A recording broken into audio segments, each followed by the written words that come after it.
اعوذ باللہ من الشیطان الرجیم بسم اللہ الرحمن الرحیم یا ایہا الذین آمنوا اے اہل ایمان اذا ضربتم فی سبیل اللہ جب تم اللہ کی راہ میں نکلو یعنی جہاد کے لیے یا ہجرت کے لیے، ایون علم دین حاصل کرنے کے لیے بھی، کیونکہ صحیح مسلم میں حدیث ہے جو علم حاصل کرنے کے لیے کسی راستے پہ چلتا ہے اللہ تعالیٰ اس کے لیے جنت کا راستہ آسان کر دیتا ہے۔ یہ سب فی سبیل اللہ ہے۔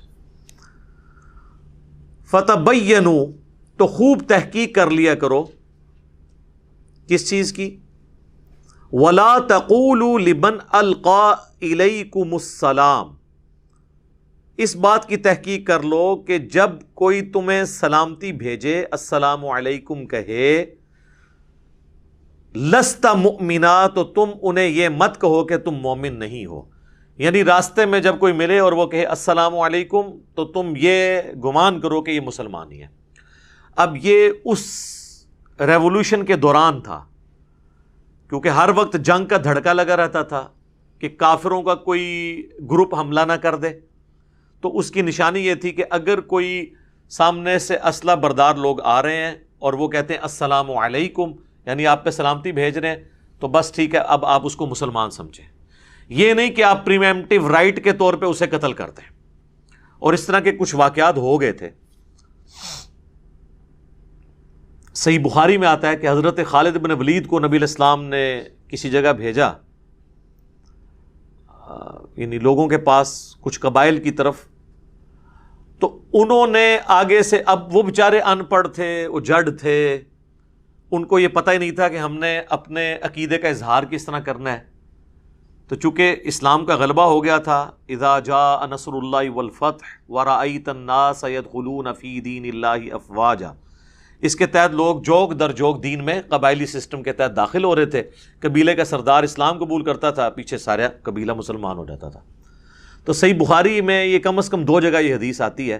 حضرت خالد بن ولید کو نبی علیہ السلام نے ایک جگہ بھیجا، تو اب وہ جو پینڈو لوگ تھے، بادیہ نشین اعرابی، انہوں نے بجائے یہ کہنے کہ ہم اسلام لے کر آئے، انہوں نے یہ کہا کہ ہم اپنے دین سے پھر گئے، ہم اپنے دین سے پھر گئے، یعنی کس دین سے؟ بت پرستی کے دین سے پھر کے ہم مسلمان ہو گئے۔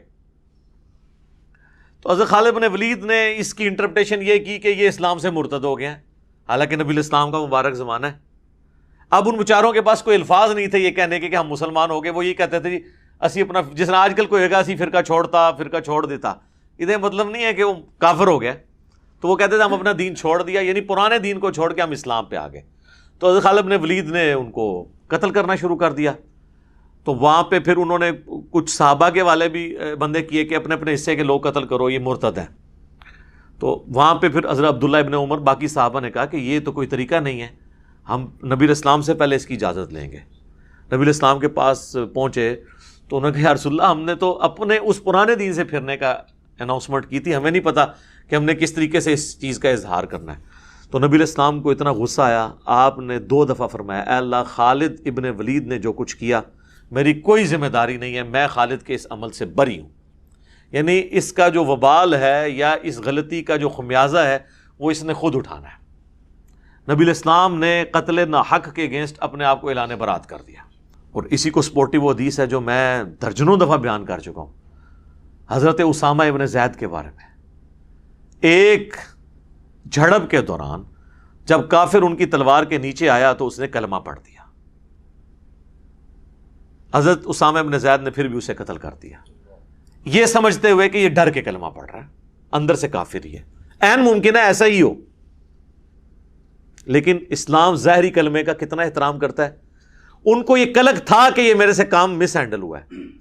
کچھ دنوں کے بعد انہوں نے خود اللہ کے نبی سے عرض کیا کہ اللہ کے نبی صلی اللہ علیہ وآلہ وسلم، اس طرح ایک جنگ کے دوران جب ایک کافر کے ساتھ میری لڑائی ہوئی، جب وہ میری تلوار کے نیچے آیا تو اس نے کلمہ پڑھ دیا، لیکن میں نے پھر بھی اسے قتل کر دیا۔ اور فرمایا اسامہ، جب اس نے کلمہ پڑھ لیا تھا پھر بھی تو نے اسے قتل کر دیا، کیوں؟ کہا یا رسول اللہ، اس نے ڈر کے کلمہ پڑھا۔ آپ فرمایا تو نے اس کا دل چیر لیا تھا۔ اسامہ تو کیا کرے گا جب قیامت والے دن اللہ کے حضور وہ کلمہ پڑھتا ہوا تیرے خلاف مقدمہ قائم کرے گا؟ اسامہ تو کیا کرے گا؟ اسامہ تو کیا کرے گا؟ حضور اس بات کو اتنی دفعہ ریپیٹ کرتے رہے کہ اسامہ ابن زید کہتے ہیں میرے دل میں خواہش ہوئی کاش حضور خاموش ہو جائیں اور آج سے پہلے میں کافر ہوتا، آج میں کلمہ پڑھ کے مسلمان ہوتا، کم از کم میرا یہ گناہ تو دھل جاتا کہ میں نے ایک بندے کو ناحق قتل کر دیا۔ اچھا حضرت اسامہ نے نہیں کہا یا رسول اللہ میں نے دل چیر لیا تھا، کیونکہ اللہ کے ولی تو دل کا حال جان لیتے ہیں۔ ہمارے گھوڑے کے قدموں کی خاک اگر ہمارے گھوڑے کے نتنوں میں بیٹھے تو اس کو کوئی غوث قطب ابدال نہیں پہنچ سکتا، جب وہ دلوں کے حال جان لیتے ہیں تو یا رسول اللہ میں نے تو دل چیر لیا تھا۔ نا، اس زمانے میں عقیدے نہیں ہوتے تھے، یہ کہانیاں نہیں ہوتی تھی۔ تو اس میں سے یہ بھی ایک مورل لیسن یا مدنی پھول اس میں سے نکلتا ہے عقیدے کی اصلاح کا۔ انہوں نے یہ نہیں کہا اور الٹا پریشان ہو گئے۔ اچھا یہاں میرا معصومانہ سوال ہے کہ اگر ایک شخص میدان جنگ میں ایک صحابی کو قتل کرنے کے لیے آیا ہے اور جب وہ تلوار کے نیچے آیا عین ممکن ہے کہ وہ ڈر کے ہی کلمہ پڑھ رہا ہو، اور نبی علیہ السلام کہہ رہے ہیں کہ اس کے کلمے کا بھی احترام ہے، اور اسامہ تو اللہ کے حضور پکڑا گیا تو میں نے تو تیرے کوئی کام نہیں آنا، تو بعد کے لوگ اگر یہ کہیں کہ کچھ بھی ہیں تیرے محبوب کی امت سے ہیں، تو اسامہ ابن زید کو بھی کہنا تھا یا رسول اللہ کیڑا مسئلہ ہے، کچھ بھی ہیں آپ کی امت سے ہیں۔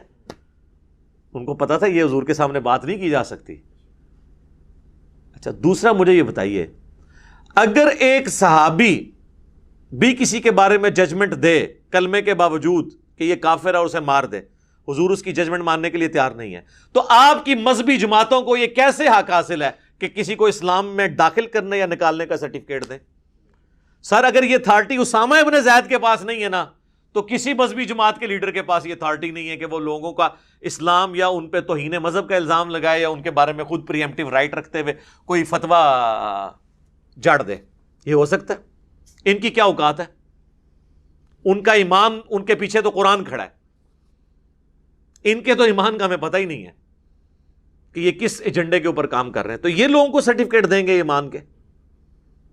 کسی کے پاس سرٹیفکیٹ نہیں ہے، بس جو کلمہ پڑھتا ہے اس کے ظاہری کلمے کا احترام ہوگا، باقی اگر وہ منافق ہے یا کوئی اور ایشو ہے وہ اللہ اور بندے کا معاملہ ہے، قیامت والے دن پولیس رات کے اوپر وہ الگ ہو جائے گا، لیکن دنیا میں آپ نے ظاہری کلمے کا احترام کرنا ہوگا، اور اگر آپ نہیں کر رہے ہیں تو اس کا مطلب ہے کہ آپ کا مرتبہ صحابہ سے زیادہ ہے، نعوذ باللہ۔ اگر اسامہ بن زید کو حضور کہہ رہے ہیں میری کوئی ذمہ داری نہیں ہے، اللہ کے حضور اگر اس نے مقدمہ قائم کیا تو سر آپ کی ذمہ داری بھی، آپ کا بھی جو ذمہ ہے رسول اللہ کے حصے سے اٹھ چکا ہے، کیونکہ آپ علیہ السلام پھر آپ کو بھی نہیں اٹھائیں گے۔ انہوں نے نہیں کہا یا رسول اللہ آپ دعا کریں میرے لیے، خیر ہے میں پریشانی ہوگی، کاش میں آج سے پہلے کافر ہوتا تو کلمہ پڑھ کے آج مسلمان ہوتا اور میرا یہ گناہ دھل جاتا۔ سر یہ حدیثیں وہ ہیں جو بخاری مسلم میں صدیوں سے لکھی تھیں، لیکن وہ بخاری مسلم میں ہی لکھی رہ گئیں، باہر نہیں نکلیں۔ باہر نکلتی تو آج یہ جو قتل و غارت کا بازار گرم کیا ہوا ہے توہین مذہب کے نام کے اوپر، گستاخیوں کے نام کے اوپر اور فتووں کے نام کے اوپر، تو یہ معاملات نہیں ہونے تھے۔ اور اللہ کا شکر ہے ہمارا یہ پلیٹ فارم ہے، ورنہ آپ کی آنے والی نسلیں تو اس دین سے متنفر ہو جاتی۔ جو دین کا حلیہ آپ نے بگاڑ کے پیش کیا ہے نا، مرنے اور مارنے والا، کسی نے اس دین کو قبول ہی نہیں کرنا تھا۔ انہوں نے کہا یہ تو ہم انسیکیور ہیں۔ ایک گورا کافر ہے، سیکیور ہے، جیسے ہی مسلمان ہوتا ہے انسیکیور ہو گیا، کیونکہ اگر وہ شیعہ ہو گیا تو دیوبندی اور بریلوی اور اہل حدیث کہیں گے اس کو مار دو، اور اگر وہ اہل حدیث ہو گیا تو بریلوی اور دیوبندی کہیں گے انگریزوں کی پیداوار ہے، خوارج کی جماعت ہے۔ دیوبندی ہو گیا تو بریلویوں نے کہنا گستاخ رسول ہے، بریلوی ہو گیا تو باقیوں نے کہنا ہے مشرک ہے۔ تو وہ تو کہے گا پائی میں باہر ہی ٹھیک ہے، منو سکون زندگی گزارن دو، جڑی 4 دن دی زندگی میں سکون نال کٹ لواں۔ اب وہ رچرڈ ڈاکنز جو ہے نا، اس کو کسی نے کہا کہ اگر یہ جو کچھ تم کر رہے ہو ایتھیزم کا جو تم نے فتنہ کھڑا کیا ہے، تو کسی کرسچن نے سوال کیا، ظاہر وہ اس کا کرسچینٹی کے ساتھ ہی سلسلہ تھا نا، تو اگر یہ سب کچھ سچ ہوا اور قیامت والے دن اللہ کے حضور تمہاری پیشی ہو گئی اور جیزس کرائسٹ نے تم سے پوچھ لیا، پھر تم کیا کرو گے؟ اس نے کہا کہ میں ادھر جیزس کرائسٹ سے کہوں گا کہ جن لوگوں کے حوالے آپ اپنا دین کر کے گئے تھے نا، ان سے میں کم از کم بہتر تھا، ٹھیک ہے، اور یہ بات ریالٹی ہے، ان سے بہتر تھا جو کچھ انہوں نے دین کا حلیہ بگاڑا ہے۔ تو اگر یہ دین آپ کا دین تھا جس کو آپ بھی قیامت والے دن آن نہیں کر رہے، جی یہ انجیل کے اندر لکھا ہے کہ قیامت والے دن لوگ حضرت عیسیٰ کے پاس آئیں گے کہ جیزس کرائسٹ ہم نے آپ کے نام پہ بے علاج مریض ان کو شفا دی اور یہ سب کچھ کیا، تو وہ کہیں گے سحقن سحقن لمن غیر بعدی، ان کو مجھ سے دور کر دو۔ یہی تو تھا جس کے اوپر وہ احمد دیدار صاحب نے وہ جمی سگارڈ سے مناظرہ جیتا تھا۔ اس نے کہا لا علاج مرض ہم حضرت عیسیٰ کے نام پہ اسے صحیح کر دیں گے، تم محمد کے نام پہ اسے کرو، ان کا تمہارے بارے میں تو پہلے ہی موجود ہے، تمہیں تو دھتکار دیا جائے گا۔ اور سر یہ حدیث بخاری مسلم میں بھی ہے، میرے عوضے کو اثر پہ بھی لوگ لائے جائیں گے، میں پلانے لگوں گا جب تو کہا جائے گا انہوں نے آپ کے بعد آپ کے دین کا حلیہ بگاڑ دیا۔ سحقن سحقن لمن غیر بعدی، اور اس میں الفاظ ہیں، میں بھی وہی کہوں گا جو عیسیٰ ابن مریم کہیں گے، اے اللہ جب تک میں ان میں موجود تھا ان پر گواہ تھا، جب تو نے مجھے اٹھا لیا پھر تو ان پر گواہ تھا، اب یہ تیرے بندے ہیں، چاہے انہیں معاف کر دے، چاہے ان کے ساتھ جو ہے وہ تو عذاب والا معاملہ کرے۔ تو اللہ فرمائے گا آج صرف سچوں کو سچا عقیدہ فائدہ دے گا۔ باتیں ساری ایک ہی ہیں، وہ سارے مذاہب میں آپ کو گھوم پھر کے سورس ایک ہی نظر آ رہا ہے، ایک ہی طرح کی خرابیاں انبیاء کے ماننے والوں میں آتی ہیں اور وہ پھر آگے ٹرانسفر ہوتی ہیں۔ بہرحال اللہ تعالیٰ فرما رہا ہے کہ اگر کوئی کہنا سلام بھیجے تو کہا کرو مومن ہی، اسے تصور کیا کرو، یہ نہ کہا کرو تم مومن نہیں ہو۔ تبتغون عرض الحیات الدنیا، کیا تم دنیا کی جو دولت ہے اس کے سامان کی تلاش میں پڑ گئے ہو؟ یعنی اس میں یہ بھی لالچ ہوتی تھی نا، اگر کسی کو قتل کر دیا تو اس کا مال غنیمت میرے ہتھے چڑھ جائے گا، اس کی عورت میرے ہتھے چڑھ جائے گی۔ اب یہ دیکھ لیں، یہ بریلوی دیوبندی اہل حدیثوں سے بات نہیں ہو رہی ہے، صحابہ کرام سے ہو رہی ہے، ٹھیک ہے؟ ان کا بس چلے تو یہ آیتیں ہی قرآن سے نکال دیں گے، اس میں تو صراحتاً توہین صحابہ ہے کہ صحابہ کرام کو اللہ تعالیٰ کہہ رہا ہے کہ تم دنیا کی محبت کے طلبگار ہو، اور تمہیں کوئی اگر کہتا ہے آ کے تو اسے مسلمان مان لیا کرو۔ ظاہر ہے یہ عبداللہ ابن ابی کے بارے میں تو نہیں آیا نا، وہ تو پہلے ہی مسلمان نہیں تھے، ان کو کسی کے اسلام سے کیا غرض تھا؟ فَعِندَ اللَّهِ مَغَانِمُ كَثِيرَةٌ، پس اللہ کے پاس تو بہت غنیمتیں ہیں، وہ تمہیں غنی کر دے گا۔ دنیا میں تو ابھی قادسیہ اور یرموک کے بعد اربوں ڈالرز تمہارے پاس دنیا کے آنے والے ہیں، اور آخرت کی تو جنتیں تمہارا انتظار کر رہی ہیں، کوئی ٹینشن نہ لو۔ كَذَلِكَ كُنْتُم مِّن قَبْلُ، کتنی زبردست بات آئی، تم بھی تو پہلے یہی کچھ تھے نا، تم بھی تو کافر ہی تھے نا۔ تو اپنے آپ کو جو میں اکثر لوگوں کو کہتا ہوں، یار آپ لوگ بھی تو پہلے بریلوی دیوبندی اہل حدیث شیعہ تھے نا، تو آج دوسروں کو بھی تھوڑا مارجن دیں۔ اگر کسی کو بات سمجھ نہیں آتی ہے تو اسے قطع تعلق ہی نہ کریں۔ شروع میں تو آپ کو بھی سمجھ نہیں آتی تھی نا، آہستہ آہستہ بات سمجھ آئی، تو اب اپنی جگہ اس کو بھی رکھ کے دیکھیں کہ آپ جب یہ تھے تو آپ بھی یہی کچھ سوچتے تھے، تو اس کو ٹالرنس کے ساتھ بیہیو کریں۔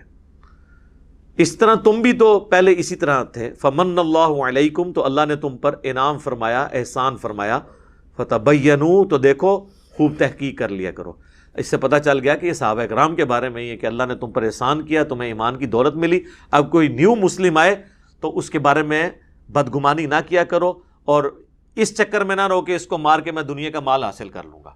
سر یہ آیات واضح ثبوت ہیں اس بات کا بھی کہ اسلام تلوار کے زور پہ نہیں پھیلا، اسلام نے آخری درجے تک تلوار کو اوائڈ کیا کہ اس لیول تک بات نہ پہنچے۔ ان اللہ کان بما تعملون خبیرا، بے شک اللہ تعالی خوب واقف ہے اس سے جو کچھ تم کر رہے ہو۔